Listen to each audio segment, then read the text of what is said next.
चीनी विदेश मंत्री भारत के दौरे पर आए और इस दौरान दोनों देशों के बीच 3 अहम मुद्दों पर समझौते भी हुए। लेकिन सबसे दिलचस्प बात यह रही, इस दौरान एनएसए अजीत डोभाल से चीनी विदेश मंत्री की मुलाकात हुई। इस मुलाकात में क्या कुछ बातें हुई, क्या सीमा सुरक्षा के मद्देनजर बातें हुई, क्या बॉर्डर पर भारत और चीन के बीच जो तनाव अक्सर रहते हैं, क्या उसे लेकर बातें हुई? तो हमारे साथ इस पूरे मसले पर विस्तार से जानकारी देने के लिए हमारी सहयोगी सोनम है। सोनम आपको बताएंगे कि अजीत डोभाल और चीनी विदेश मंत्री के बीच जो मुलाकात हुई है, इस मुलाकात में किन विषयों पर बातचीत हुई है। सोनम, ये जो मुलाकात रही, ये बेहद अहम मुलाकात रही क्योंकि प्रधानमंत्री नरेंद्र मोदी इसी महीने के अंत में चीन की यात्रा पर जाने वाले हैं और उससे पहले चीनी विदेश मंत्री का भारत आना, मतलब दोनों देशों के बीच जो रिश्तों की बर्फ थी वो पिघल रही है। तो इस मुलाकात पर आपका क्या कहना है और कैसे देख रहे हैं इस मुलाकात को, क्या कुछ बातें हुई हैं? और ये एक और कारण से भी अहम हो जाती है क्योंकि भारत अमेरिका के बीच जो टैरिफ युद्ध चल रहा है उसे लेकर भी लगातार अमेरिका दबाव बना रहा है। और कई एक्सपर्ट्स ये भी कह चुके हैं, अमेरिकन इकोनॉमिस्ट हैं, उन्होंने भी यही कहा था कि भारत और चीन को रिश्ते और मजबूत करने होंगे। और जो अब ये मुलाकात हो रही है, इस दौरान जब डोभाल से मुलाकात हुई तो डोभाल का बयान आया है। उन्होंने कहा कि सीमा पर शांति और सौहार्द बना हुआ है। हमारे प्रधानमंत्री एससीओ शिखर सम्मेलन के लिए चीन का दौरा करने वाले हैं और इसमें एक सकारात्मक रुझान देखने को मिला है। जो भी भारत और चीन के रिश्ते अभी फिलहाल चल रहे हैं, उन्होंने कहा कि सीमाएं शांत हैं और माहौल शांति का है। हमारे जो द्विपक्षीय संबंध हैं वो और भी ज़्यादा मजबूत हुए हैं और हम अपने नेताओं के बहुत ज़्यादा आभारी हैं जिन्होंने पिछले अक्टूबर में जो कजान में एक नया ट्रेंड स्थापित किया और तब से हमें इसका बहुत लाभ मिला है भारत और चीन के संबंधों में। फिर आगे वो कहते हैं कि जो नया वातावरण यानी कि जो नया एनवायरनमेंट निर्मित हुआ है उससे हमें उन विभिन्न क्षेत्रों में आगे बढ़ने में मदद मिली है जिन पर हम काम कर रहे हैं।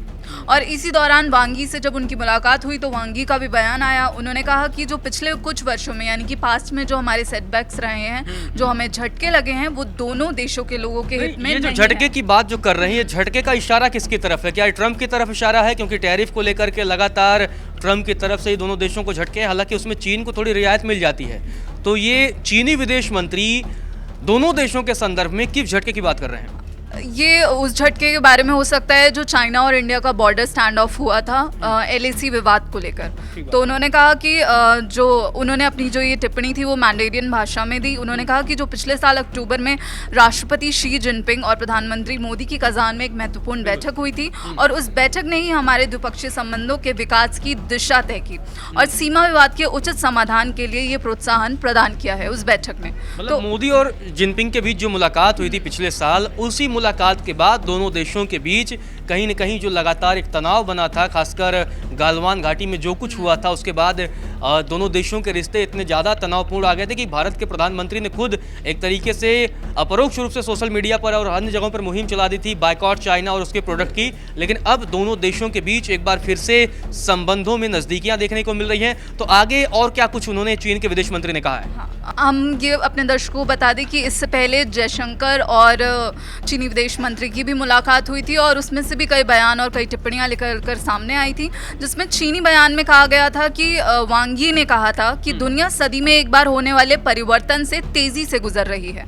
वॉशिंगटन डीसी के दबाव का स्पष्ट रूप से हम मान सकते हैं कि हवाला देते हुए उन्होंने कहा कि एक तरफा धौंस धमकी रैम्पेंट हो गई है, यानी कि और ज़्यादा आक्रामक हो गई है और जो मुक्त व्यापार तथा अंतर्राष्ट्रीय व्यवस्था गंभीर चुनौतियों का सामना कर रही है। तो यहाँ पर उन्होंने ट्रंप पर हमला एक तरीके से बोल दिया है चीन ने भी। तो यहाँ पर उन्होंने भारत की धरती से ही अमेरिका को लताड़ा है, ये हम कह सकते हैं, क्योंकि उनके बयान में भी यही बोला गया है कि जो धमकियां हैं जो एक तरफा यानी कि यूनिलेटरल जो धमकियां हैं वो और ज़्यादा आक्रामक हो गई हैं और अब भारत और चीन को आगे मिलकर चलना होगा, साथ चलना होगा। उन्होंने कहा कि 2.8 अरब से ज़्यादा की जो संयुक्त आबादी वाले दो सबसे बड़े विकासशील देशों के रूप में चीन और भारत को प्रमुख देशों के रूप में वैश्विक चिंता और जिम्मेदारी की भावना प्रदर्शित करनी चाहिए।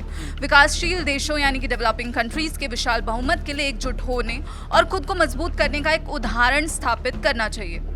और उन्होंने आगे कहा कि एक मल्टीपोलर वर्ल्ड यानी कि बहुध्रुवीय विश्व को बढ़ावा दे। सिर्फ अमेरिका ताकतवर न रहे, दुनिया के कई देश ताकतवर रहें और वो अपने अपने हिसाब से आने वाले समय पर अपनी अपनी रणनीतियां बनाएं। सिर्फ दुनिया में एक देश का राज नहीं चलना चाहिए, ये चीन की तरफ से स्पष्ट संदेश, क्लियर मैसेज अमेरिकी राष्ट्रपति ट्रंप को दे दिया है चाइना ने। बिल्कुल, और उन्होंने कहा कि जो अंतर्राष्ट्रीय संबंध हैं उनके भी लोकतंत्रीकरण में इन दोनों देशों यानी भारत और चीन को योगदान देना चाहिए। और हम ये भी बता दें कि सूत्रों के मुताबिक ऐसी भी बात चल रही है कि चीन ने भारत को फर्टिलाइजर, रेयर अर्थ्स और टनल मशीन की जो ज़रूरतें हैं उनसे जुड़ी 3 प्रमुख चिंताओं का समाधान करने का आश्वासन दे दिया है।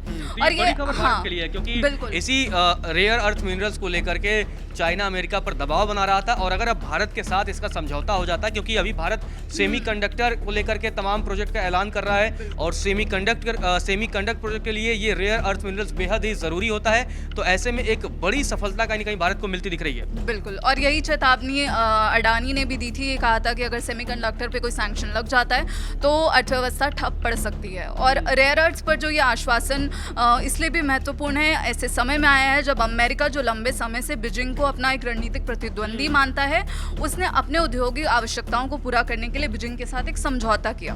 और अमेरिकी राष्ट्रपति डोनाल्ड ट्रंप ने ट्रुथ सोशल पर ही इसकी घोषणा करते हुए कहा था कि चीन के साथ हमारा समझौता हो गया है, राष्ट्रपति शी और मेरी अंतिम स्वीकृति के अधीन। उन्होंने कहा कि जो मैग्नेट्स और नेसेसरी रेयर अर्थ एलिमेंट्स हैं वो चीन द्वारा हमें उपलब्ध कराए जाएंगे, और इसी तरह हम चीन को वो सब प्रदान करेंगे जिन पर सहमति बनी है।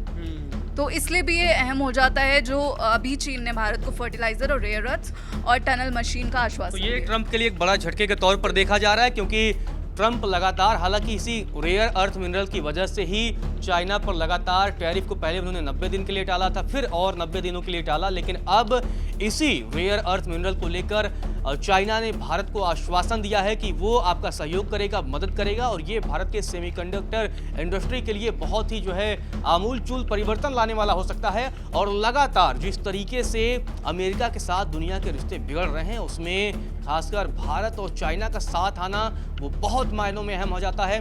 और भारत की धरती से चाइना के विदेश मंत्री ने क्लियर मैसेज ट्रंप को दे दिया है कि दुनिया में सिर्फ एक देश का ध्वंस नहीं चलेगा, दुनिया में कई देशों को ताकतवर बनना होगा, सिर्फ एक देश की मनमानी, एक देश की गुंडागर्दी नहीं चलेगी। तो ये बड़ा मैसेज चीनी विदेश मंत्री की तरफ से भारत की जमीन से अमेरिका को दिया गया है। सोनम, आपको बहुत बहुत धन्यवाद। आप देखते रहिए दैनिक जागरण।